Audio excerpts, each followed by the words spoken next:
Ces ouvrages d'art ont jeté les bases d'une vraie politique hydraulique. Aujourd'hui, près de 140 barrages alimentent les agriculteurs en eau.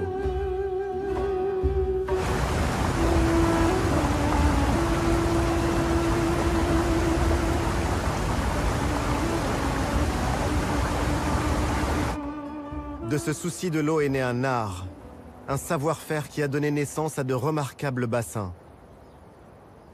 Certains sont vieux de plus de 700 ans. Le bassin de la Ménara est alimenté par un système hydraulique. Il achemine l'eau depuis les montagnes, à 30 km environ de la ville de Marrakech. Ce bassin permet l'irrigation de l'oliveraie qui l'entoure. La Ménara. On ne compte plus les légendes qui sont nées de ce lieu. On raconte que le roi Moulay Ismaïl y aurait noyé nombre de ses conquêtes après les avoir séduites. D'autres disent que sous le bassin se trouve le trésor que le sultan Abou Bakr ibn Omar aurait rapporté d'Orient. Reste un lieu à part, loin de la folie du centre de Marrakech. Une promenade pour les amoureux.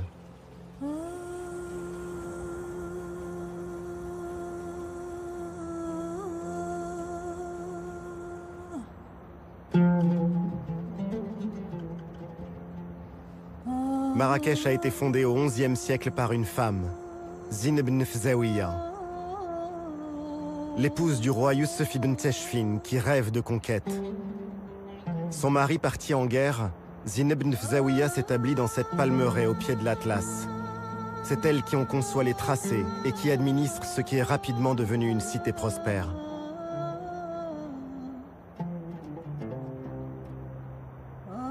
Derrière ces remparts robustes, Marrakech, la ville impériale, est devenue l'une des capitales du tourisme mondial.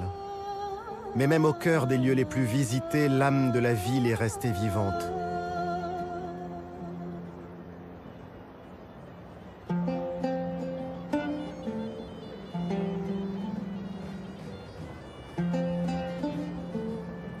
La place Jemaa el-Fna reste une scène de spectacle à ciel ouvert.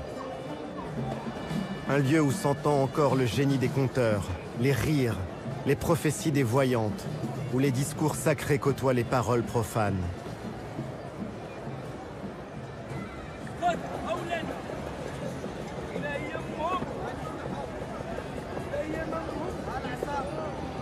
Jemaa el-Fna garde le souvenir de ce temps où le réel et l'imaginaire se confondaient.